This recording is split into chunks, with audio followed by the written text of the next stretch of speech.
मेरे महबूब वतन तुझ पे अगर ना हो बिस्मिल्लाहिर्रहमानिर्रहीम इय्याका नअबुदु व इय्याका नस्तईन।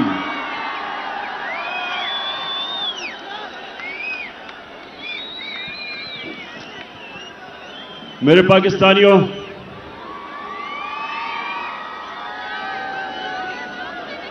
पहले तो मैं आप सबसे माजरत चाहता हूं कि आपको इतनी देर इंतजार करवानी पड़ी। उसकी वजह थी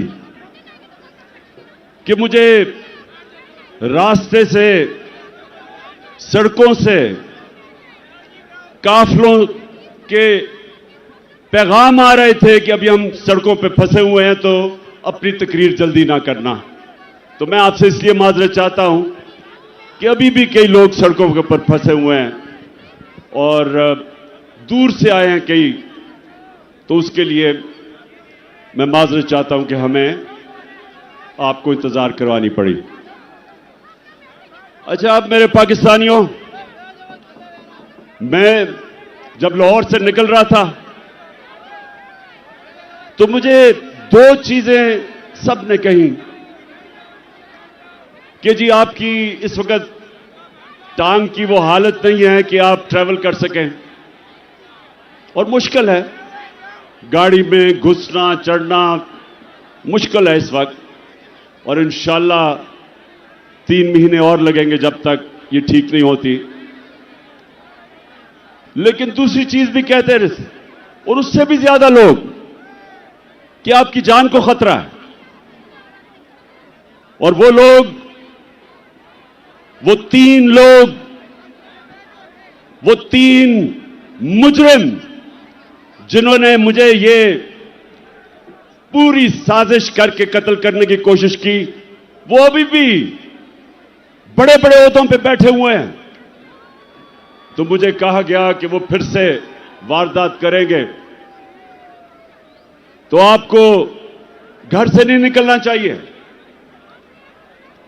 पहली चीज कि इसमें कोई शक नहीं कि इस टांग के साथ सफर करना बड़ा मुश्किल था, लेकिन मैं इस दूसरी चीज पे खास तौर पे आज अपने नौजवानों को यह बताना चाहता हूं। देखें, मैंने मौत अब बड़े करीब से देखी। जब मेरी टांग पे गोलियां लगी और मैं गिर रहा था,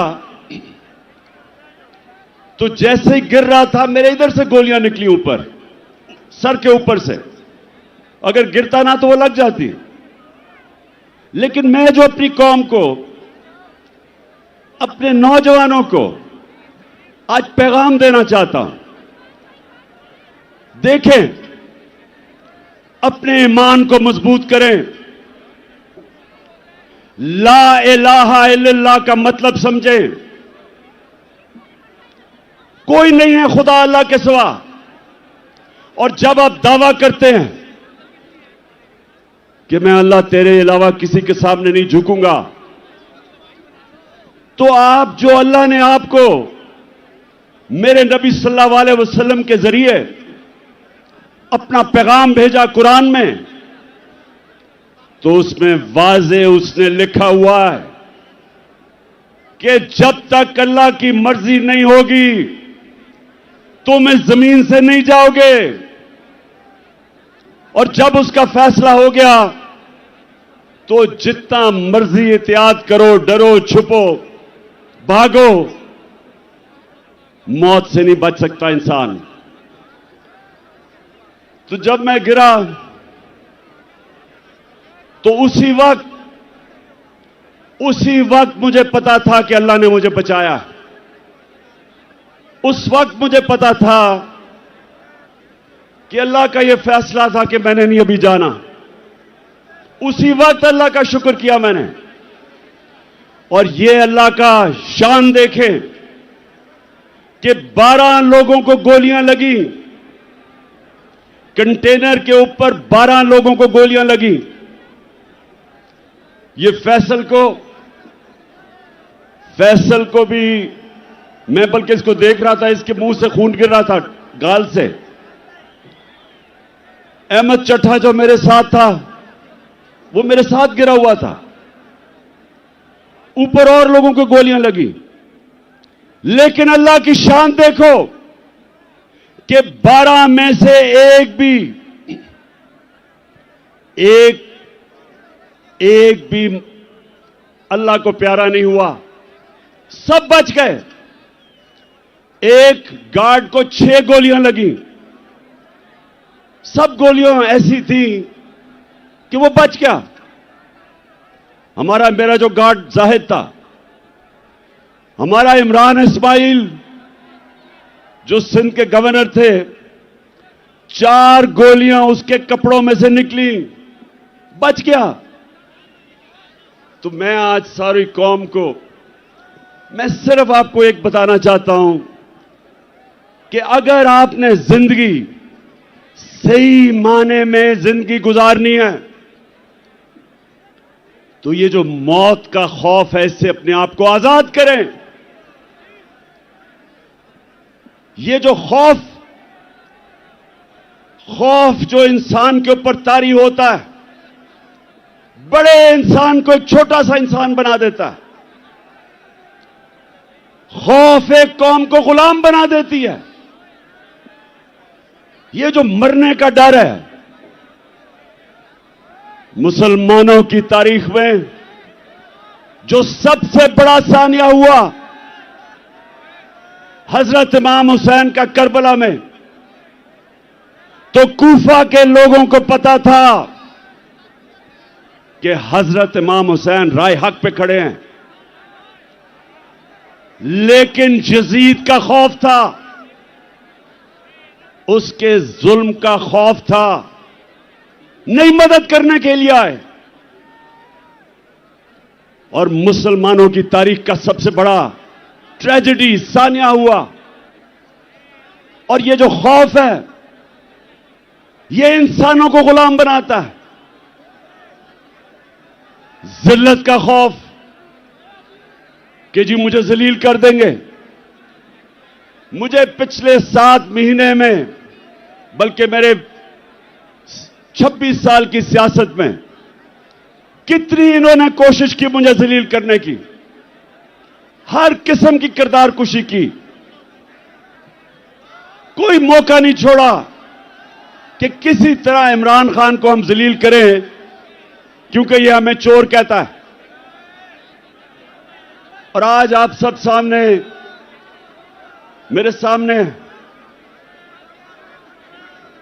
इस तादाद में पब्लिक, कितने वजीर आजम आए हैं और गए, किसके लिए कौम निकली ऐसे जो आज आप मेरे लिए निकले हैं? इससे क्या साबित होता है कि इज्जत अल्लाह के हाथ में है, कोई आपको जलील नहीं कर सकता। और खास तौर पे तीसरी चीज जो रिस्क, कितने ताकत में बैठे हुए लोग अपने नीचे जो तनख्वाहदार होते हैं उनसे गलत काम करवाते हैं, और वो गलत काम करते हैं अपनी नौकरियां बचाने के लिए, क्योंकि उनका ईमान नहीं कि अल्लाह के हाथ में रिस्क है। अल्लाह ने ये 3 चीजें इसलिए अपने पास रखी हैं कि वो आपको आजाद करना चाहता था। जो ला इलाहा इल्लल्लाह है, जब तक आपके दिल में इसका मतलब नहीं आएगा, ये आपको आजाद नहीं करेगा। और सिर्फ आजाद इंसान बड़े काम करते हैं, आजाद मुल्क ऊपर परवाज करते हैं। गुलाम सिर्फ अच्छी गुलामी करते हैं, गुलाम की परवाज नहीं होती, सिर्फ आजाद इंसानों की परवाज होती है। मैं इसलिए आया, मुझे मौत की तो फिक्र नहीं थी, फिक्र ये थी जो मेरी टांग का मसला है, इसने मुझे मुश्किलें डाली। चढ़ने में, उतरने में, लेकिन मैं आया इसलिए कि मेरे पाकिस्तानियों, आप आज एक डिफाइनिंग मोमेंट पे खड़े हो।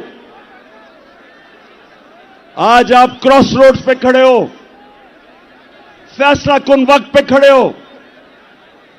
आज आपके सामने दो रास्ते हैं। आज मेरी कौम, आपके सामने दो रास्ते हैं। जब नमाज में अल्लाह से हम कहते हैं कि अल्लाह, एक ही चीज मांगते हैं अल्लाह से 5 वक्त की नमाज में कि अल्लाह उनके रास्ते पे लगा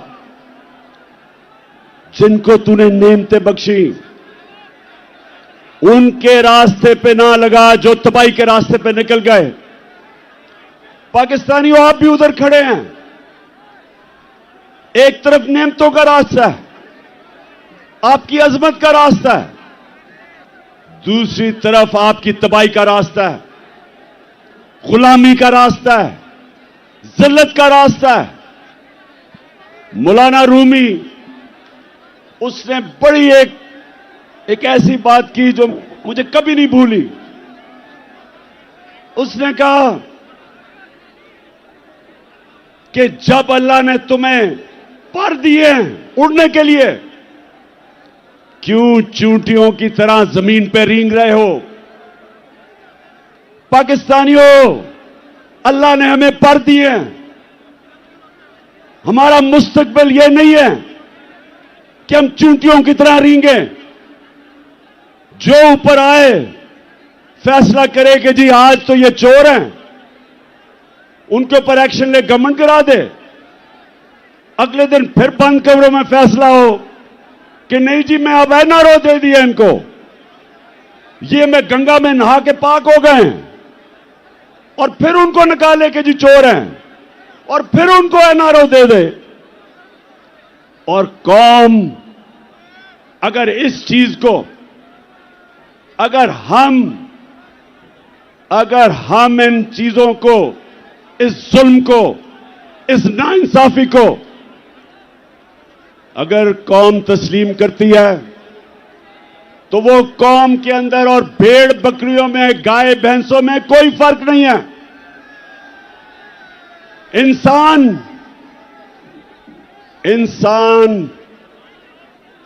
इंसाफ मांगता है। इंसानी माशरे में और जानवरों के माशरे में फर्क ही एक है। इंसानों के माशरे में इंसाफ होता है, जानवरों के माशरे में ताकतवर की हुक्मरानी होती है। पाकिस्तान अगर एक अजीम मुल्क नहीं बना तो उसकी एक वजह है कि हमारे मुल्क में कभी भी कानून की हुक्मरानी नहीं आई, ताकत की हुक्मरानी जंगल का कानून रहा है। और ये याद रखें, कभी कोई माशरा तरक्की नहीं कर सकता जिस माशरे के अंदर इंसाफ नहीं होता। मेरे नबी सल्लल्लाहु अलैहि वसल्लम ने मदीना की रियासत में, और याद रखें अल्लाह का हुक्म है कि मेरे हबीब की सुन्नत पे, उसकी शरीयत पे, उसके रास्ते पे चलो। क्यों अल्लाह ने हमें हुक्म दिया है? हमारी बेहतरी के लिए। जब इल्लामा इकबाल, जब उसने पाकिस्तान का तस्वर किया, तो इल्लामा इकबाल ने सोचा था कि हम एक माशरा खड़ा करेंगे मदीना के रियासत के असूलों के ऊपर। और इल्लामा इकबाल ने बताया कि जब भी मुसलमान माशरा खड़ा होता है, वो वापस उन असूलों पर जाता है, और जब तबाह होता है तो उन असूलों से पीछे हट जाता है। तो पाकिस्तानियों, जब उन्होंने मदीना की रियासत बनाई तो पहली चीज अदल और इंसाफ, कानून की हुक्मरानी, उसके ऊपर उस माशरे की बुनियाद रखी। मेरी बेटी भी अगर जुर्म करेगी तो सजा मिलेगी। उन्होंने फरमाया कोई कानून से ऊपर नहीं। और फिर बताया कि तुम्हारे से पहले बड़ी कौमें तबाह हुई। जो ताकतवर जब चोरी करता था, जुर्म करता था, उसको माशरा नहीं पकड़ता था, सिर्फ कमजोर को पकड़ता था। तो आज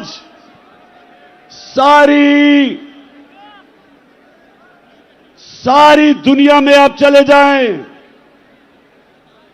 सारे गरीब मुल्क देख लें। मुझे मौका मिला दुनिया में गरीब तरीन मुल्क देखने का और अमीर तरीन। फर्क एक है, गरीब मुल्कों के अंदर इंसाफ नहीं। वहां भी इस तरह के बड़े बड़े डाकू, जरदारी और शरीफ की तरह पैसा चोरी करके बाहर लेके जाते हैं और उनको निजाम नहीं पकड़ सकता। वहां भी सिर्फ छोटा चोर जेल में जाता है।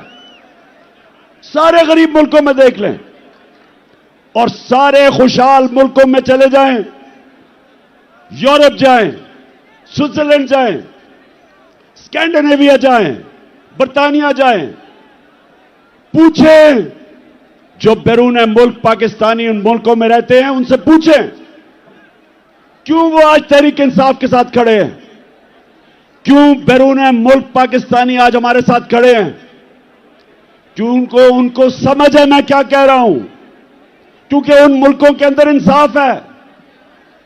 यहां से जाके वह पैसा बनाते हैं, वहां खुशहाली आती है, अपने बच्चों को अच्छे स्कूलों में पढ़ाते हैं। क्यों? क्योंकि उनके मुल्क में इंसाफ है, मेहनत का फल मिलता है, उनके हुकूक की तहफ़्फ़ुज़ है, उनकी अदालतें इंसानों के अंदर इंसाफ करती हैं, इसलिए वहां खुशहाली है। और गरीब मुल्कों के अंदर, हर गरीब मुल्क अब चले जाएं, उनके बड़े बड़े वजीर, वजीर आजम, उनके सदर मुल्क से पैसा चोरी करके बाहर ले जाते हैं। हर साल 1700 अरब रुपया गरीब मुल्कों का चोरी करके, उनके ही साहिब इख्तिदार चोरी करके अमीर मुल्कों में ऑफशोर अकाउंट्स में ले जाते हैं। गरीब गरीब होता जा रहा है, अमीर मुल्क अमीर होते जा रहे हैं। तो पाकिस्तान अगर आज इन हालात में है, इसकी ये वजह नहीं कि वसाइल की कमी है, इसकी वजह ये कि हमने शुरू से ही कानून की हुक्मरानी नहीं की। मार्शल लॉ आता था तो वो कानून तोड़ के आता था, ताकत की हुक्मरानी थी, वो कानून से ऊपर थे। लेकिन ये जो दो खानदान जिन्होंने 30 साल इस मुल्क पे हुकूमत की, इन्होंने भी कभी मुल्क के इदारों को मजबूत नहीं होने दिया। ये भी जब आते थे तो बजाय इदारों को मजबूत करते, कानून की हुक्मरानी लेके आते, इन्होंने भी आते साथ ही इदारों को कमजोर किया, क्योंकि करप्शन नहीं हो सकती थी जब तक इदारे कमजोर ना हो। और ये वजह है पाकिस्तानियों, नौजवानों जो तरसते हैं मुल्क से बाहर जाने के, नौकरियां ढूंढने के लिए, ये समझ जाएं कि बीमारी एक है, इंसाफ नहीं है। अब मुझे ये बताएं, आजम स्वाति ने बात की कि क्या मसला था हमारी हुकूमत को जो हटाया गया? क्या इमरान खान के ऊपर कोई करप्शन थी? जब भी इन दोनों की हुकूमतें हटाई गई तो करप्शन होती थी। हमें किस वजह से साजिश के तहत हटाया गया? कौन सी हम गलती कर रहे थे? पहले ये जो बैंकरप्ट दिवालिया निकाल के मुल्क का इन्होंने जब छोड़ा 2018 में, पाकिस्तान की तारीख का सबसे बड़ा बैरूनी खसारा 20 अरब डॉलर। हमने मुल्क संभाला, बैरून मुल्क मैं गया, हमारे दोस्त ममालिक से पैसे लिए, शर्म आई मुझे। मैं ये भी आपको बता दूं कि मेरे 3.5 साल में सबसे ज्यादा शर्मिंदगी होती थी जब हमें जाके मुल्क के लिए पैसे मांगने पड़ते थे।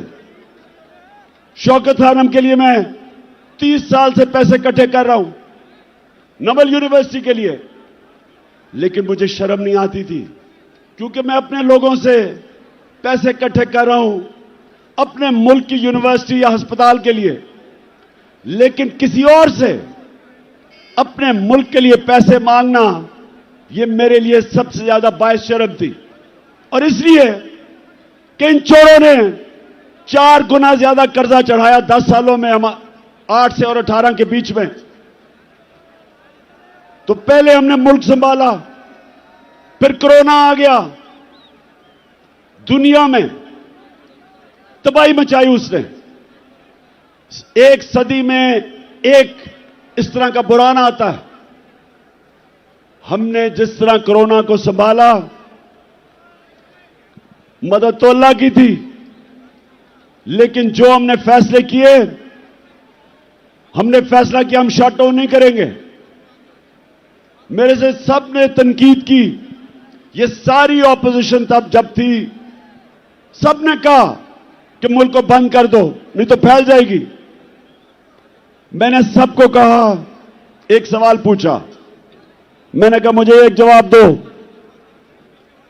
कि वो जो छाबड़ी वाला है, वो जो रिक्शा वाला है, वो जो टैक्सी चलाता है, वो जो दिन की दिहाड़ी ले करता है और घर आके अपने बच्चों का पेट पालता है, वो जो कच्ची वादियों में 7-7 लोग एक कमरे में हैं, उनको मैं क्या कहूंगा? उनका जब बंद कर दूंगा तो उनको वो खाना किधर से देंगे अपने बच्चों को? और यकीन करें, ये जो मेरी तनकीद कर रहे थे ऑपोजिशन वाले, कोई जवाब नहीं था। हमने लॉकडाउन ही लगाया, हमने अपनी बिजनेसेस बचाई, हमने इनको सस्ते कर्जे दिए, हमने एहसास प्रोग्राम जो दुनिया ने, वर्ल्ड बैंक ने कहा कि दुनिया का 4थे नंबर पे बेहतरीन प्रोग्राम था जिसने निचले तबके को बचाया, हमने अपने मुल्क को कोरोना से निकाला। फिर जो भी आजम बता रहा था, हमने रिकॉर्ड एक्सपोर्ट्स की। आखिरी साल हमारा टैक्स करेक्शन रिकॉर्ड, 17 साल के बाद सबसे ज्यादा इंडस्ट्री हमारी ऊपर गई, 10.5%। 17 साल के बाद हमारी ग्रोथ रेट 6%, तीसरे साल 5.7। तो हमने तो मुल्क को उठा दिया था, हमने तो किसानों को उठा दिया था। आज किसानों से पूछें कि जितना पैसा किसानों ने हमारे दौर बनाया, उन्होंने अपनी पैदावार पे लगाया, रिकॉर्ड फसलें हुई, 4.5% पे हमारी ज़राअत ऊपर आई 17 साल के बाद। तो मुल्क तो ऊपर जा रहा था। हमने हेल्थ कार्ड लेके आए, पहली दफा पाकिस्तान की तारीख में एक हुकूमत ने आम आदमी का सोचा कि हर घराने के पास 10 लाख इंश्योरेंस हो, किसी भी अस्पताल में जाके गरीब खानदान इलाज करवा सके। पहली दफा गरीबों ने प्राइवेट हॉस्पिटलों में इलाज करवाए अपने हेल्थ कार्ड की वजह से। और हमने 50 साल के बाद पाकिस्तान में डैम्स बनानी शुरू की। 3 बड़ी डैम्स बन रही हैं। अब पता नहीं उनके क्या हालात हैं। पहली पाकिस्तान की जमात जिसने मौसम की तब्दीली के ऊपर काम किया, 10 अरब दरख्त उगाने का प्रोजेक्ट किया। तो मैं ये सवाल पूछता हूं आज कि क्या हमने जुर्म किया था कि बैरूनी साजिश के साथ मिलकर हमारी हुकूमत गिराई? और मैं एक जगह फेल हुआ हूं। मैं 3.5 साल में एक जगह फेल हुआ हूं। मैं ताकतवर को कानून के नीचे नहीं ला सका। जिन लोगों ने इस मुल्क को लूटा था, जिनके ऊपर करप्शन के केसेस थे, मैंने बड़ी कोशिश की, लेकिन नैब मेरे नीचे नहीं थी, वो एस्टेब्लिशमेंट के नीचे थी। नैब वाले मुझे कहते थे कि जी केस सारे तैयार हैं, लेकिन हुक्म नहीं आ रहा। जिनके पास कंट्रोल था वो हुक्म नहीं दे रहे थे। वो इन चोरों से बजाय इनको जेलों में डालने के डीलें कर रहे थे। मैंने हर मीटिंग के अंदर यह बात की कि जनाब, जब तक आप ताकतवर को कानून के नीचे नहीं लेके आएंगे, बड़े बड़े डाकुओं का एहतसाब नहीं करेंगे, या करप्शन खत्म नहीं होने लगी। तो मुझे बार बार जवाब आता था कि इमरान साहब, आप इकोनॉमी के ऊपर तवज्जो दें, इसको भूल जाएं, एहतसाब को। मुझे यह कहा क्या कई दफा कि अच्छा जी, इनको छोड़े, एनआरओ दे दें, इनको नैब के अंदर कानून बदल दें। ये भी जिनके पास ताकत थी, मुझे अफसोस से कहना पड़ता है कि वो करप्शन को बुरा नहीं समझते थे। उनके लिए करप्शन, और करप्शन क्या होती है? चोरी तो होती है जो आपके घर में चोरी, आपका टेलीफोन चोरी हो गया। करप्शन होती है जो मुल्क के खजाना के ऊपर डाका होता है, जो मुल्क को नुकसान पहुंचाती है, वो करप्शन है। और वो करप्शन जिनके पास ताकत थी उनको ये बुरी नहीं लगती थी। और आपने देख ही लिया कि क्योंकि बुरी नहीं लगती थी तो ये सारे चोरों का टोला ऊपर बैठा दिया। अगर साजिश नहीं भी की थी तो इनका रास्ता नहीं रोका, इनको आने दिया। वो लोग जो बाहर भागे हुए थे, जिनके ऊपर अरबों अरबों रुपए के करप्शन के केसेस थे, बारी बारी इन सबको एनआरओ दिया गया। पहला एनआरओ जनरल मुशर्रफ ने दिया। 4 गुना हमारा कर्जा बढ़ा उस एनआरओ की वजह से। ये वापस आए, दोनों हाथों से इन्होंने मुल्क लूटा। और फिर अब कि एक हुकूमत जो चल रही थी उसको गिराया। और इन्होंने किया क्या? अच्छा, पहले तो मैं एक चीज वाज़ेह कर दूं कि बार बार हम सुनते हैं कि जी ये साइफर एक ड्रामा था। हम ये सुनते हैं कि जी ये तो साइफर थी कोई चीज नहीं, ये कोई एक फेक बयानिया बनाया गया। मैं आज जो भी ये सारे कह रहे हैं, और ये सब वो कह रहे हैं जो साजिश का हिस्सा थे, मैं इनसे पूछता हूं कि क्या नेशनल सिक्योरिटी काउंसिल के अंदर असद मजीद का साइफर जो डोनाल्ड लू से उसकी गुफ्तगू थी, क्या नेशनल सिक्योरिटी काउंसिल में यह रखी नहीं गई? और क्या इसमें यह नहीं लिखा हुआ था कि वो डोनाल्ड लू इसको कह रहा है, असद मजीद को, कि इमरान खान को अगर आप नहीं हटाओगे तो तुम्हारे मुल्क को मुश्किलात का सामना करना पड़ेगा, और अगर तुमने इसको हटा दिया तो हम सब कुछ माफ कर देंगे। क्या यह साइफर के अंदर नहीं था जो नेशनल सिक्योरिटी काउंसिल में आया सामने? और क्या नेशनल सिक्योरिटी काउंसिल ने यह कहा नहीं कि अमेरिका से प्रोटेस्ट करो, डिमार्च करो, उनको कहो कि तुम्हारे मुल्क में मुदाखलत कर रहे हो? तो जब यह सारा सच है, यह कहना कि जनाब ये कोई ड्रामा था, ये मुल्क की तौहीन है, ये इमरान खान की तौहीन नहीं है। कि क्या मजाल है किसी मुल्क का एक छोटा सा सरकारी ऑफिसर एम्बेसडर को कहे कि जनाब अपने वजीर आजम को हटा दो? कभी सुना यह होता हुआ? मैंने कभी नहीं सुना, क्योंकि किसी की जरूरत नहीं है करने की। और फिर अब मैं आपको बताऊं कि जब से ये इंपोर्टेड हुकूमत आई है, मुल्क से हुआ क्या है? जब जुल्मों सितम के कोहे गरा रूई की तरह उड़ जाएंगे हम महकूमों के पांव तले। ये धरती धड़ धड़ धड़केगी और अहले हुक्म के सरुख पे जब बिजली कड़कड़ कड़केगी हम देखेंगे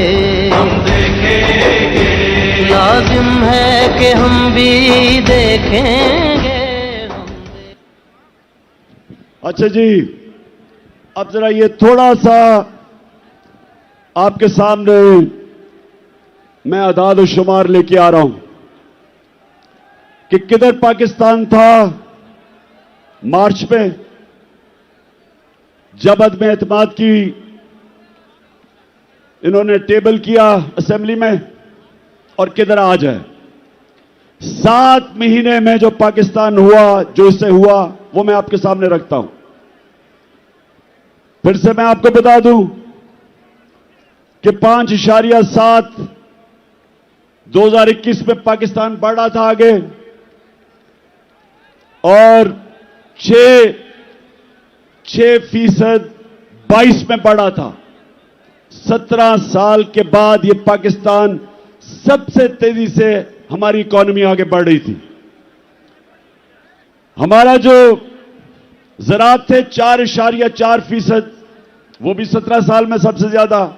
इंडस्ट्री 10.7% और लार्ज स्केल मैन्युफैक्चरिंग 7.2, ये भी 17 साल में सबसे ज्यादा। हमारी एक्सपोर्ट्स 32 अरब रिकॉर्ड, रिमिटेंसेस 31 अरब रिकॉर्ड, हमारे टैक्स 6,1500 अरब रुपया ऑल टाइम रिकॉर्ड।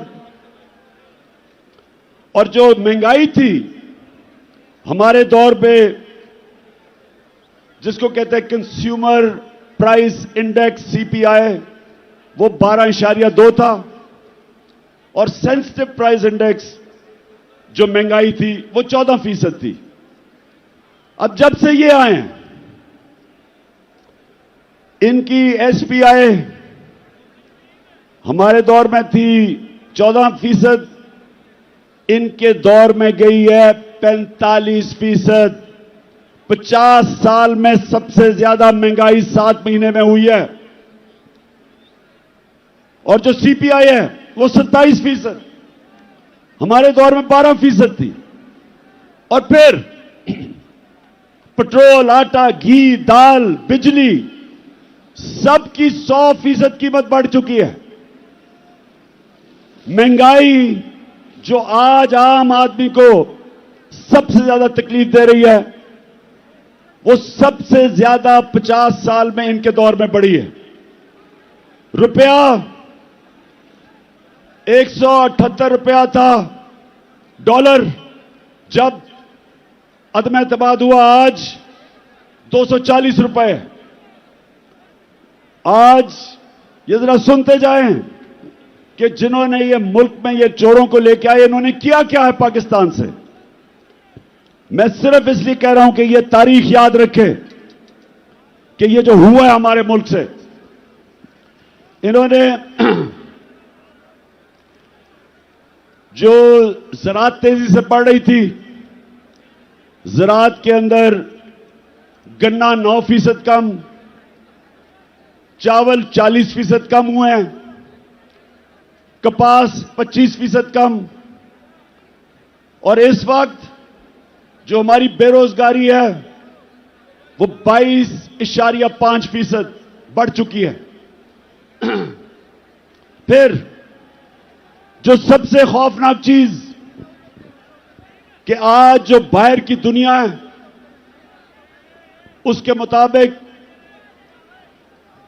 पाकिस्तान अपने कर्जे क्या वापस कर सकता है, उसकी रिस्क क्या है, आज 100% से ज्यादा बढ़ गई है। जब हम गए थे तो 5% थी। तो आज बैरूनी दुनिया ने, मार्केट्स ने पाकिस्तान के ऊपर अदम एतमाद किया। 88% पाकिस्तान के जो इन्वेस्टर हैं वो समझते हैं कि हुकूमत के ऊपर उनको कोई एतमाद नहीं। तो मैं फिर से पूछता हूं कि माइशत नीचे, हमारी जमहूरियत, ऑपोजिशन ही खत्म हो गई। जो हमारा लोटा था वो ऑपोजिशन लीडर बन गया, वो नून के टिकट पे लड़ेगा, तो असेंबली भी खत्म। हमारे मुल्क के अंदर जो इदारे हैं, FIA के ऊपर इन्होंने अपना आदमी बिठा के सारे केसेस माफ करवा लिए और उनके ऊपर जुल्म किया, जो कि जिन्होंने इन्वेस्टिगेशन की थी। तो अब कब FIA खड़ी होगी किसी ताकतवर के सामने? नैब में अपना आदमी बिठाया, अपने केसेस माफ। इदारे जो मुल्क की बुनियाद होते हैं वो कमजोर। सबसे ज्यादा जुल्म किया मुल्क की अखलाकियात पे और रूल ऑफ लॉ पे, कि इन्होंने आते साथ ही अपने सारे केसेस माफ करवाने शुरू कर दिए। तो मुल्क में क्या पैगाम दिया कि जो जेलों में लोग भरे हुए हैं उनकी सिर्फ जुर्म यह है कि वो गरीब हैं। ताकतवर सारे बड़े बड़े डाकू बचते जा रहे हैं। मुझे यह बताएं कि उस मुल्क का अब क्या मुस्तकबिल होगा। मैंने जो आज आपको सबको यहां बुलाया, मेरा मकसद आपको यह समझाना है कि हम दो रास्ते पे खड़े हो गए हैं। हम अगर अब चुप करके इस जुल्म और नाइंसाफी को तस्लीम करेंगे, आगे तबाही है। क्योंकि मेरे नबी सल्लल्लाहु अलैहि वसल्लम ने पहले कह दिया था कि जब ताकतवर को एक मुल्क का निजाम, इंसाफ का निजाम नहीं पकड़ता और सिर्फ कमजोरों को पकड़ता, तबाह हो जाता वो मुल्क। तो तबाही के सामने ये देखें कि रूल ऑफ लॉ तो आज खत्म हो गया ना पाकिस्तान में, और फिर जो अखलाकियात का कत्ल हुआ, अमर बिल मारूफ, हुक्म है अल्लाह का कि अच्छाई के साथ खड़े और बुराई के खिलाफ, तो आज अमर बिल मारूफ तो इन्होंने खत्म कर दिया, बुरों को ऊपर आके बैठा दिया। तो मैंने आपके सामने सिर्फ ये चीजें इसलिए रखी कि आपको सबको अंदाजा हो कि एक हुकूमत जो चल रही थी, जिधर उम्मीद थी लोगों को, नौजवानों को, उस हुकूमत को हटा के इन चोरों के टोलों को ऊपर बैठा दिया। और उसके बाद इन्होंने क्या किया? इन्होंने हमारे ऊपर जिस तरह का जुल्म किया, 25 मई को हमारे सारे इंसानी हकूक, फंडामेंटल राइट्स, उसकी खिलाफवर्जी की। लोगों के घरों में घुस घुस के ना औरतें देखी, ना बच्चे देखे, ना चादर, ना चारदीवारी, घुस के लोगों के घरों पे उठाया, मारा, धमकियां दी। कई जेल में 11 साल के बच्चे को पकड़ के जेल में ले गए। और मैं अभी मिला मेजर साहब से, मेजर साजिद बुखारी को भी मुझे वो और उनका बेटा मिलने आया। कहता हमारे घर में 3 बजे एकदम बाहर से दरवाजा तोड़ने की कोशिश हुई और कहता अंदर आने हमें धमकियां दी और अंदर कहते दरवाजा खोलो। उसने कहा मैंने उनको कहा है कि पहले वारंट दिखाओ, कौन हो तुम? उसके बीवी बच्चे थे, उसको क्या पता कि 3 बजे कौन आदमी आ रहा है? उसे क्या पता वो कौन था? और उसने अपने सेल्फ डिफेंस पे जब फायर किया तो कहता इन्होंने मुझे और मेरे बेटे पे जो पुलिस में तशद्दुद किया, वो बेटा जिसका कसूर ही नहीं था, कहता मैंने तस्लीम किया कि मैंने गोली मारी है। उसके बावजूद 5 महीने मेरे बेटे को इन्होंने जेल में जो तशद्दुद किया, उससे जो जुल्म किया, वो कहता बेटा मुझे कहता मैं हमेशा के लिए बदल गया हूं। हमारी 70 साला पीटीआई की खातून उसको रात के 3 बजे उठा के जेल में ले गए। मैं सवाल पूछता हूं, जिनकी जिम्मेदारी है हमारे फंडामेंटल राइट्स की हिफाजत करना, सोए हुए थे, किसी ने कुछ नहीं किया।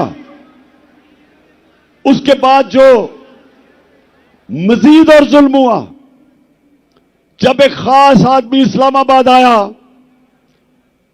जिसको मैं डर्टी हैरी कहता हूं, उसने जो जुल्म शुरू किया, उसके दौर में जो जुल्म हुआ, सहाफियों को धमकियां, उनको मार रहे हैं, एयाज अमीर जैसे दानश्वर को, समी इब्राहिम, इमरान रियाज, मुल्क से बाहर चला गया साबिर शाकर, मोहित पीरजादा, और फिर जो अरशद शरीफ से किया, ये कभी पाकिस्तान में हमने ऐसा नहीं देखा।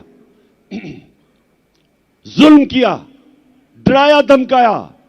कसूर उनका क्या था कि वो इमरान खान का मौकफ मीडिया के ऊपर लेके आ रहे थे। खौफ फैलाया गया कि और कोई ना कुछ करे, बाकी लोग डरे। मीडिया हाउसेस बंद किए, उनको धमकियां दी। सोशल मीडिया के बच्चों को पकड़ा, उनको घर से उठा के ले जाते थे, मार फेंटा लगा के घर वापस ले आए। नदीम गुजरावाला से मुझे नौजवान मिला, कहता मुझे घर से उठा के ले गए, मुझे नंगा किया, तशद्दुद किया और कहा कि अगर तुमने आगे से कोई भी इमरान खान के लिए तुमने कोई सोशल मीडिया पे लिखा तो तुम्हें मिसिंग पर्सन कर देंगे। और फिर जो इन्होंने शहबाज गिल को पकड़ के मारा, नंगा किया, तशद्दुद किया, आजम स्वाति ने खुद अपनी दास्तान बताई जो उन्होंने उससे किया। और अरशद शरीफ का कि सबको पता है कि अरशद शरीफ क्यों मुल्क छोड़ के गया था, कौन धमकियां दे रहा था, और फिर उसे कत्ल करवाया, शहीद किया उसे। और मैं अपनी तो बात नहीं करता, मुझे वो मुजम्मिल लड़का याद है जो उस शूटर के पीछे गया था, 3 बच्चों के साथ वो वजीराबाद के जलसे में आया था। उसको जिस तरह कत्ल किया, उसको वो शूटर ने नहीं गोली मारी। मैं अब सबके सामने मौजम शहीद, उसको उसने गोली नहीं मारी। अब जो तफ्तीश हो रही है, उसको गोली और तरफ से आई, और वो जो उसको गोली मार रहे थे वो असल में वो शूटर के लिए थी। 3 बंदूक वाले थे वहां, एक वो जिसने हमारे पे फायर किए, एक वो जिसने सामने से गोलियां चलाई जो हमारे ऊपर से निकल गई, और एक ये जिसने इसको कत्ल करना था। जिस तरह लियाकत अली खान को जिसने कत्ल किया था उसको वहीं उसको वही मारा गया ताकि वो बोले ना, तो रास्ते में बेचारा मौजम आ गया। और मैं आज अभी आपके सामने ये 2 वीडियो चलाना चाहता हूं। मैं चाहता हूं ये जरा गौर से देखें, क्योंकि मुझे पता था, मैं अब जो अपनी बात कर रहा हूं, मुझे पता था ये 3 लोगों ने प्रोग्राम बनाया मुझे मारने का। मुझे पता था, मुझे अंदर से खबरें आई, एजेंसीज के अंदर से, कि पहले ये प्रोपेगेंडा करेंगे कि इमरान ने तौहीन मजहब की, और उसके बाद ये कहेंगे जी दीनी इंतहा पसंद ने इसे कत्ल कर दिया। ये 2 अब वीडियो देखें, ये आज से 2 महीने पहले मैंने ये क्या कहा था, ये देखें। किया मुझे मरवाने का, वो इसके पीछे हैं। इन्होंने फैसला किया कि जी कहेंगे तौहीन मजहब किया, और उसके बाद अगर मुझे किसी ने कत्ल किया तो कहेंगे जी कोई मजहबी जुनूनी ने कर दिया क्योंकि इसने तौहीन मजहब किया। कोई ये कान खोल के सुन लो, मैंने अपनी सारी कौम एक टेप बना के रखी हुई है। जिस वक्त मुझे कुछ हुआ वो टेप आ जाएगी, रिलीज होगी, और वो 4 लोगों के नाम सारी कौम के सामने आएंगे जिन्होंने बंद कमरों में ये फैसला किया और दूसरी कोशिश कर रहे हैं। पहले से इनका प्लान बना हुआ है, मैं आप सबको पहले भी बता चुका हूं। 4 लोगों ने बंद कमरे में फैसला किया मुझे मरवाने का, और वो लोग अभी भी उस साजिश पर लगे हुए हैं। उन्होंने दोनों मरियम जो झूठ बोलने की पीएचडी दोनों के पास है, इनको और जावेद लतीफ को, इन्होंने इनसे प्रेस कॉन्फ्रेंस करवाई, और प्रेस कॉन्फ्रेंस करवाई ऐसी कि इमरान खान खुदा ना खास्ता उसने मजहब की तौहीन की है। और फिर इनकी कोशिश है कि इसकी वजह से अगर कोई भी मेरे ऊपर वारदात हो तो कहेंगे जी मजहबी जुनूनी ने कर दिया, कहेंगे कि जी कोई दीनी इंतहा पसंद है इसको मार दिया। ये इनका प्लान है। लेकिन मैं आज आप सबको कह रहा हूं, सारे पाकिस्तान में मैं फिर रहा हूं, मुझे अपनी जान से ज्यादा मुझे पाकिस्तान की आजादी की फिक्र है। मैं आजाद देखना चाहता हूं। जी, तो मैं ये आपको आज इसलिए दिखाई कि प्लान का मुझे पहले पता था। क्यों करना चाहते थे? क्योंकि इन्होंने समझा था कि जब तहरीक इंसाफ की हुकूमत गिराई थी तो एकदम लोग भूल जाएंगे, पार्टी टूट जाएगी। इनके ज़हन में भी नहीं था कि एक बाशऊर पाकिस्तानी पब्लिक बजाय तहरीक इंसाफ को भूलने के लिए उस कौम हमारे साथ आके खड़ी हो गई। और जितने जितने इनकी शक्लें देखते रहे इन चोरों की, और ज्यादा लोग हमारे साथ आ गए।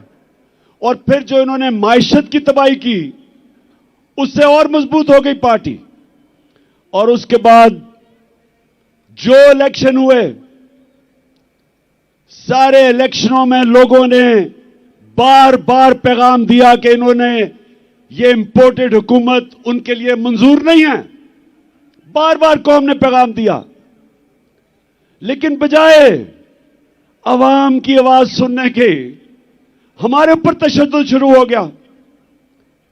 यानी वो पाकिस्तान की सबसे बड़ी जो सियासी जमात, उसको हर किस्म का हरबा इस्तेमाल किया गया हमें डराने, धमकाने, तोड़ने, तशद्दुद करने पे। मैं आपको बताऊं, 50 साल से पाकिस्तान कौम मुझे जानती है। 50 साल से मुझे जानती है पाकिस्तानी कौम। मैंने कभी इस तरह नहीं मुझे एहसास हुआ अपने मुल्क में रहते हुए कि पिछले 7 महीने में मुझे ऐसे लगा कि मैं शायद कोई मुल्क दुश्मन हूं या मैं कोई मुजरिम हूं। जिस तरह इन्होंने मेरे ऊपर एफआईआर काटी, मेरे ऊपर इन्होंने दहशतगर्दी का केस लिया है, मुझे पकड़ने आए, अवाम खड़ी हो गई। इन्होंने जिस तरह मेरे कारकुनों के ऊपर केसेस बनाए, इन्होंने पूरा जोर लगाया इलेक्शन में हराने का। इलेक्शन कमीशन साथ मिला हुआ था, एस्टेब्लिशमेंट इनके साथ थी, उसके बावजूद अवाम ने फिर से पैगाम दिया। दूसरी दफा जब बाय इलेक्शन हुए, अवाम ने पैगाम दिया कि वो हमारे साथ, इन चोरों के साथ नहीं है। लेकिन मुझे अफसोस से कहना पड़ता है, मुझे अफसोस से कहना पड़ता है कि हमारे इदारे क्यों नहीं पुरानी गलतियों से सीखते।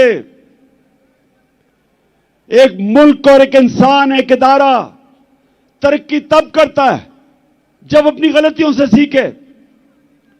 ईस्ट पाकिस्तान में क्या हुआ था मुझे याद है।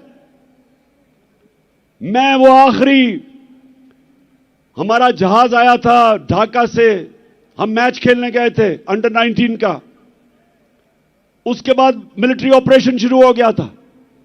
मुझे तो वो याद है कि ढाका में क्या तासुर था लोगों का। हमने उनसे इंसाफ नहीं किया। पाकिस्तान की सबसे बड़ी जमात से इंसाफ नहीं किया। हमने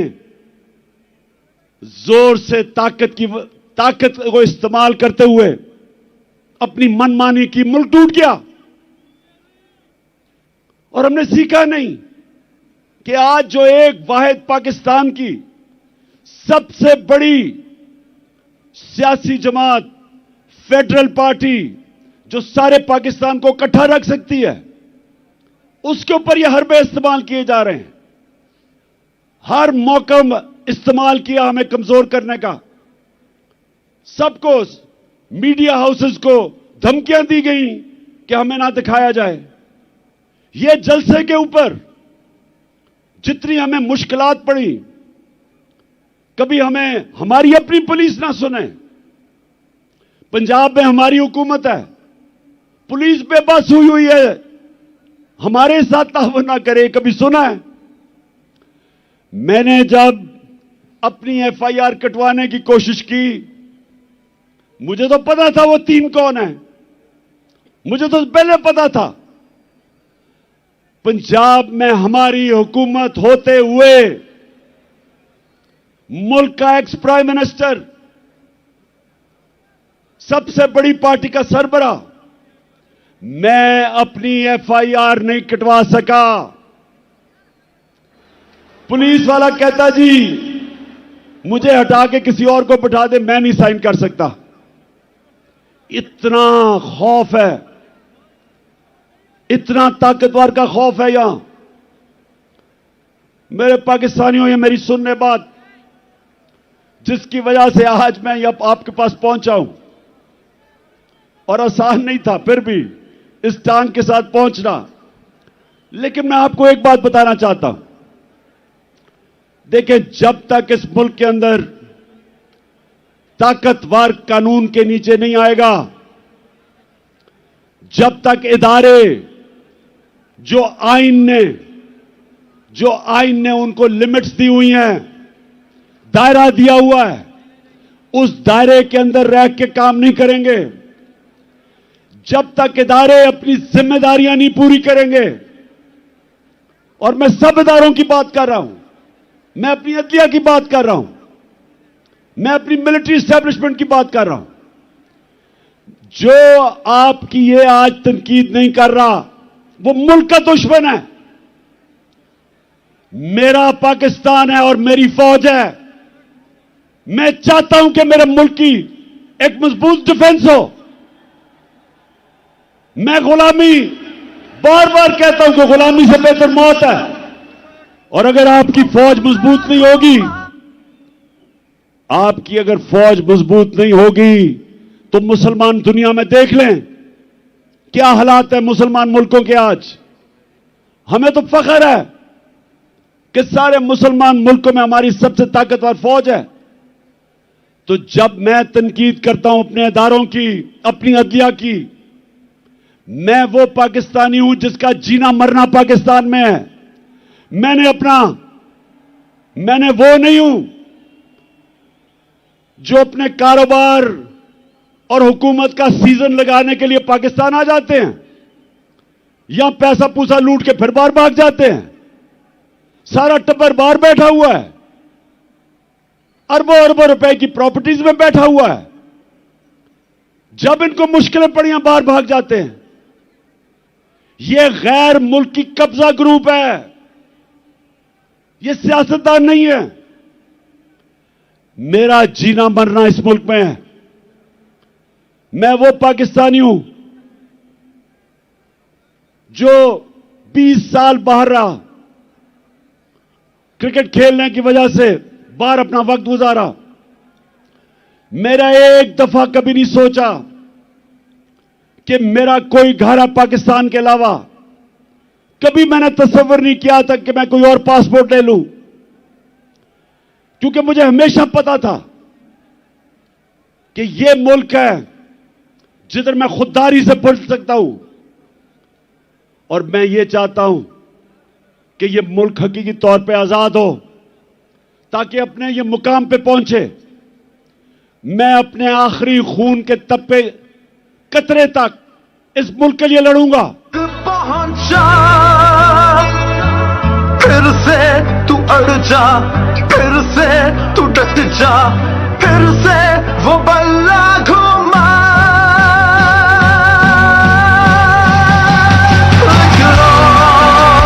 कदम बढ़ा, फिर से वो लम्हा दोहरा जब जीत के आया था,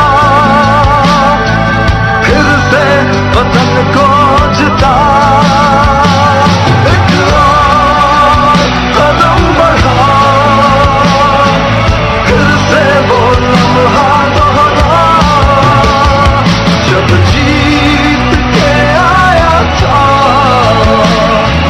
फिर से वतन को जिता। इंशाअल्लाह जब मुस्तकबिल में इंशाअल्लाह इस मुल्क की तारीख इस चीज की गवाही देगी कि इमरान खान अपने मुल्क के लिए आखिरी गेंद तक लड़ता रहा, आखिरी गेंद तक, आखिरी वक्त तक अपने मुल्क के लिए खड़ा रहा था। और मैं ये भी कहना चाहता हूं कि वो लोग,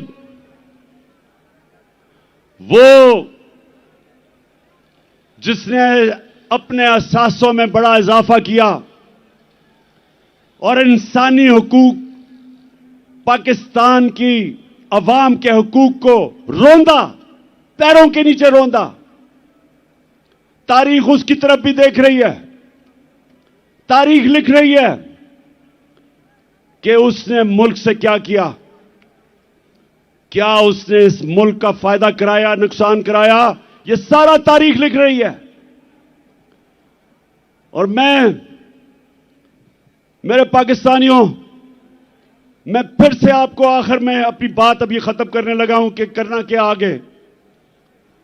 मैं फिर से आखिर में एक चीज आपको कहना चाहता हूं कि गुलाम कौम का कोई मुस्तकबिल नहीं है और आजादी कोई प्लेट में रख के नहीं देता। आजादी के लिए लड़ना पड़ता है। जंजीरें गिर नहीं जाती, तोड़नी पड़ती हैं। आजादी कोई देता नहीं, छीननी पड़ती है। मैं अपनी कौम को आज कहता हूं कि आजाद अब कब होंगे? जब एक आम आदमी देहात में उसको ये थाना, कचहरी, पटवारी इस मुसीबतों से वो निकले। जिस मुल्क के जब इंसाफ होगा तो थाना कचहरी पटवारी की सियासत खत्म हो जाएगी। जब इंसाफ होगा तो कब्जा ग्रुप खत्म हो जाएंगे। क्यों नहीं यूरोप में कब्जा ग्रुप, क्यों नहीं बर्तानिया में कब्जा ग्रुप, क्यों नहीं अमेरिका में? क्योंकि वहां कानून है। कानून कमजोर की हिफाजत करता है। यहां कमजोर को तो छोड़ो, मुल्क का जो वजीर आजम रह चुका वो एफआईआर नहीं कटवा सका, तो बेचारे आम आदमी की क्या हैसियत है जो आजम स्वाति से हुआ है? मुल्क का सेनेटर 74 साल का आदमी, और क्या उसका जुर्म था कि जी उसने एक ट्वीट कर दी। पता नहीं कौन इस मुल्क का फिरौन था कि जुर्रत हुई कि जी ट्वीट कर दी, उसको नंगा करके तशद्दुद किया। किसी मुहज़्ज़ब माशरे में मेरे पाकिस्तानियों ये नहीं होता, क्योंकि हुकूक होते हैं, इंसाफ होता है। हजरत उमर के दौर में एक शहजादा मुसलमान होता है, खाना काबा का तवाफ हो रहा होता है, एक गुलाम का पैर शहजादे के कपड़े पे आ जाता है। शहजादा जोर से मारता है उस गुलाम को कि तुम्हारी जुर्रत। वो गुलाम चला जाता है हजरत उमर के पास। हजरत उमर उस शहजादे को बुलाते हैं, कहते तुमने इसको मारा था? शहजादा कहता हां जी। हजरत उमर गुलाम को कहते वापस इसको लगाओ एक मुंह पे, क्योंकि सबकी इज्जत एक बराबर है। गुलाम और शहजादे की एक इज्जत है। आज मगरिब में जाएं, बर्तानिया में जाएं, आपको पता चलेगा कि जो मदीना के रियासत के असूलों के ऊपर दुनिया की अजीम रियासत खड़ी की थी मेरे नबी सल्लल्लाहु अलैहि वसल्लम ने, उन असूलों के ऊपर आज मगरिब में लोग चल रहे हैं। उधर है इंसाफ, और इंसाफ की वजह से खुशहाली है, और इंसाफ की वजह से आजाद हैं लोग। हर आदमी को पता है कि मेरे पर कोई जुल्म नहीं कर सकता। आप सिंध चले जाएं, जो सिंध के अंदर बेचारे गरीबों पे, हारियों पे, कमजोरों पे जो जुल्म है, मैंने दुनिया में नहीं कहीं देखा। ये जो जरदारी माफिया, झूठे केसेस, गुंडे, मार पड़वाओ, जमीनों पे कब्जे करो, बेचारे लोग बेबस हैं। और हमारे मुल्क में हर तबका जब कमजोर ताकतवर के सामने खड़ा होता है बेबस है। इसलिए मेरी हकीकी आजादी की तहरीक चलती जाएगी जब तक हम अपने लोगों को आजाद नहीं करते। ये चलती जाएगी। और अब मैं आता हूं कि आज जो मैंने आप सबको बुलाया, हम ये जा रहे थे, एक तो हमारी आजादी, हकीकी आजादी की तहरीक चलती रहेगी। आज मैंने आप सबको यहां बुलाया था, ये जो मार्च हम करके आ रहे थे, हमने इस इंपोर्टेड हुकूमत को कहना था कि इलेक्शन करवाओ। एक पुरअमन एहतजाज आइन और कानून में रहते हुए हमने इनसे इलेक्शन मांगने थे, क्योंकि सारी कौम चाहती है इलेक्शन। गैलप की सर्वे आई है कि 75% पाकिस्तानी इलेक्शन चाहते हैं। और जिस तरह हमारी मायशत तेजी से गिर रही है, सिवाय इलेक्शन करवा के एक स्टेबल गवर्नमेंट आए, जब तक सियासी इस्तेकाम नहीं आएगा तो माशी इस्तेकाम तो आने ही नहीं लगा। तो इसलिए हम यहां आए थे कि इस हुकूमत पर प्रेशर डालें और इदारों पर प्रेशर डालें कि वो अपना रोल अदा करें कि इस वक्त जिधर पाकिस्तान खड़ा है, इलेक्शन के अलावा तो कोई रास्ता ही नहीं है। और इनको भी पता है, ये जो चोरों का टोला ऊपर बैठा है, इनको पता है कि इलेक्शन के अलावा ये अब मुल्क मजीद दलदल में फंसता जा रहा है। लेकिन मसला कुछ और है। वो जो लंदन में बैठा हुआ, जो वहां से बैठ के फैसले करता है, एक मुजरिम, वो डरा हुआ है। वो डरा हुआ इसलिए कि उसे पता है जब इलेक्शन होगा तो उन्होंने पिट जाना है, तो वो इलेक्शन से भागा हुआ है। और उसको कोई फर्क नहीं पड़ता कि अगर पाकिस्तान का दिवालिया निकल जाए, क्योंकि उसके अरबों डॉलर बाहर पड़े हैं। ना ही आसिफ जरदारी को फर्क पड़ता है, इसके अरबों डॉलर बाहर पड़े हुए हैं, तो इनको तो कोई फर्क नहीं पड़ता। यहां मसला आएगा, ये बाहर भाग जाएंगे। मसला मेरी कौम का है। इस वक्त हमारी कौम दलदल में फंस रही है। मैंने आपको अदाद और शुमार दे दिए। माइशत तेजी से नीचे जा रही है, फैक्ट्रियां बंद हो रही हैं, बेरोजगारी बढ़ रही है, 50 साल में सबसे ज्यादा महंगाई है, किसान पिटा हुआ है, डीजल की कीमत, बिजली की कीमत, खादों की कीमत, वो किसान गुजारा ही नहीं कर सकता, उसकी पैदावार गिर रही है, कर्जे बढ़ते जा रहे हैं, रेमिटेंसेस गिर रही हैं, बाहर से जो पाकिस्तानी पैसे भेजते हैं वो कम हो रहे हैं, एक्सपोर्ट्स गिर रही हैं।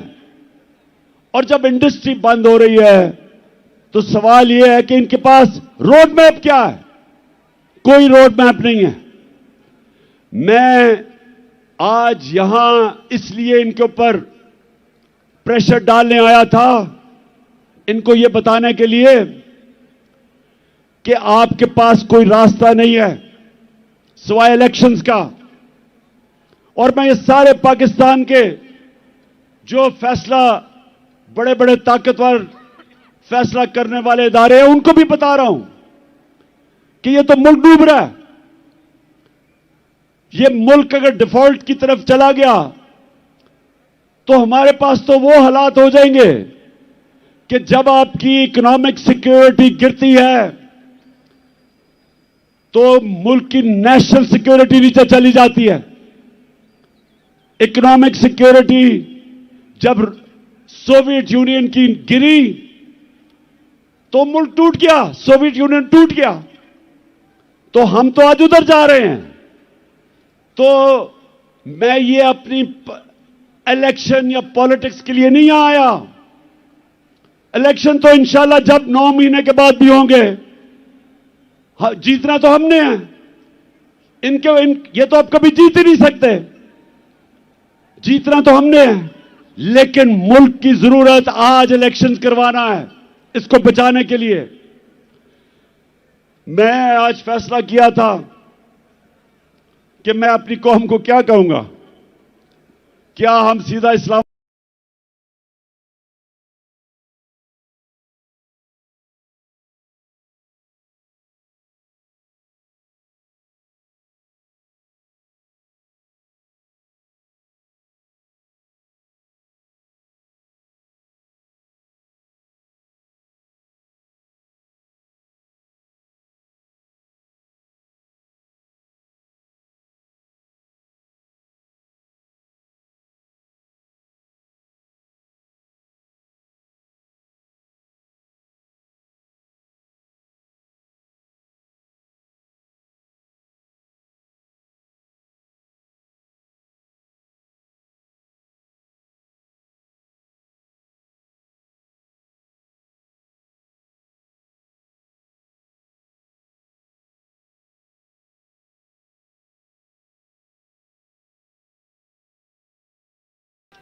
इस्लामाबाद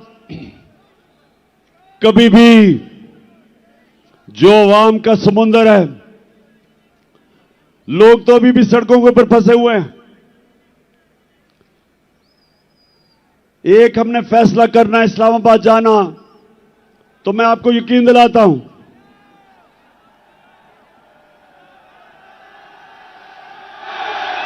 कि ना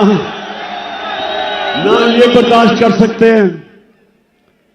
जितनी भी पुलिस आप जमा कर लें, जब लाखों लोग इस्लामाबाद में जाएंगे कोई नहीं रोक सकता उनको। लेकिन मेरे पाकिस्तानियों, मेरी जितनी भी 26 साल की सियासत है वो मैंने आइन और कानून के बीच में की है। मेरे लिए इन 7 महीने में बड़ा आसान था कि हम वो श्रीलंका वाला हालात पैदा कर देते।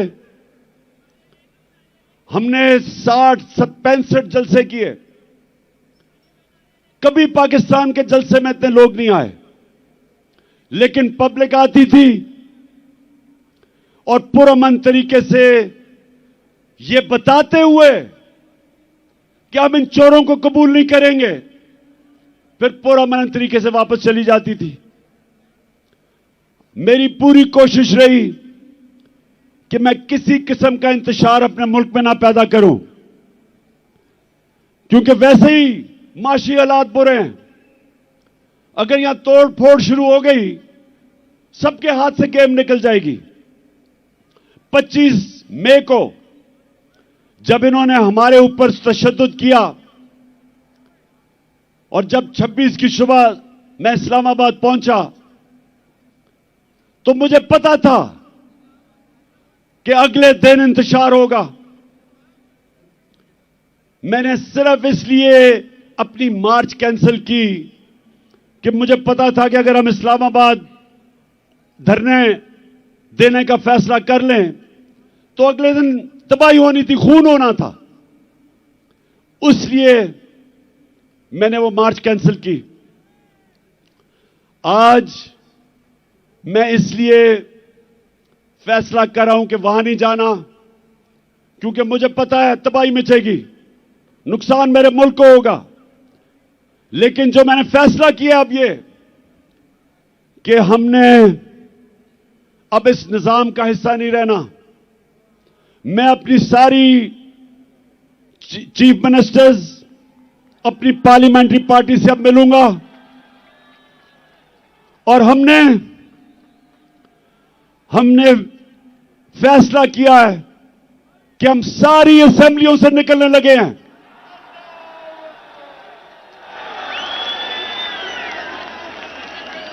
हम बजाय अपने मुल्क में तोड़फोड़ करें, हम बजाय अपने मुल्क में तबाही मचाएं, इससे बेहतर है कि हम इस करप्ट निजाम से बाहर निकलें और इस मुल्क का हिस्सा, इस सिस्टम का हिस्सा ना बने कि जिधर ये चोर बैठ के अपने अरबों रुपए के करप्शन के केसेस हर रोज माफ करवा रहे हैं। गरीब लोग जेलों में हैं, छोटी छोटी चोरी पे बेचारे लोग जेलों में गल सड़ रहे हैं और ये बड़े डाकू अरबों रुपए की चोरी अपनी माफ करवाने के लिए पहुंच जाते हैं। और मुझे अफसोस वो है जो लोग इनको एनआरओ देते हैं। मैं उन लोगों से भी पूछता हूं कि क्या आपको खौफ खुदा नहीं है कि एक मुल्क पे इतना बड़ा जुल्म कर रहे हैं? क्या आपको खौफ नहीं है कि आपने एक दिन अपने मालिक को जवाब देना है?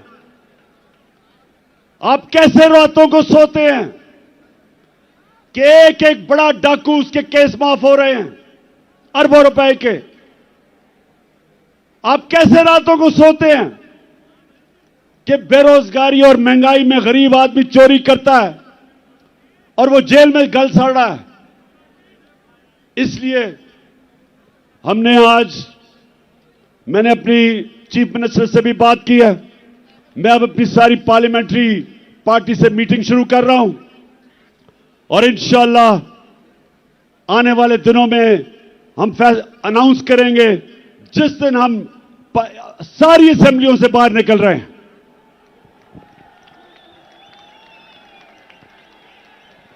आखिर में मैं आप सबका शुक्रिया अदा करता हूं। जिस तादाद में आप यहां आए, जितनी मुश्किलों से आप आए, मैं आपका शुक्रिया अदा करता हूं। आपने मेरी हौसला अफजाई की, आपका शुक्रिया अदा करता हूं। और मैं आखिर में कभी ना भूलना, एक आपने आखिर में एक ओथ लेनी है, हल्फ लेना है, लेकिन यह भूलना ना कि आप एक अजीम कौम है, आपका एक अजीम मुकद्दर है।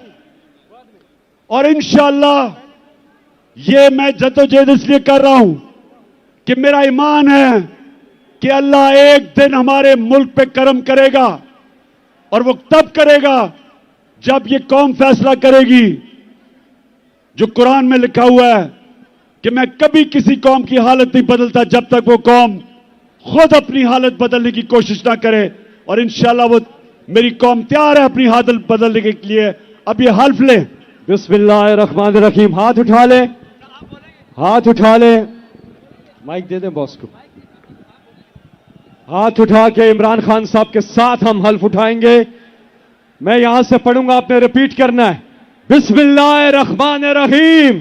बिस्मिल्लाहिर्रहमानिर्रहीम। हम हल्फ उठाते हैं, हम हल्फ उठाते हैं कि हम पाकिस्तान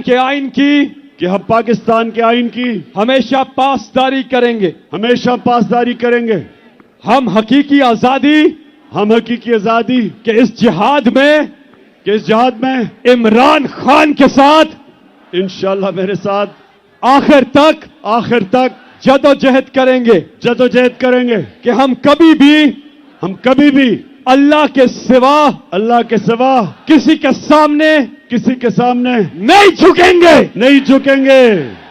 नहीं झुकेंगे। और हम हर किस्म की कुर्बानी के लिए तैयार रहेंगे। अल्लाह हम सबका हामी और नासिर हो। आमीन। पाकिस्तान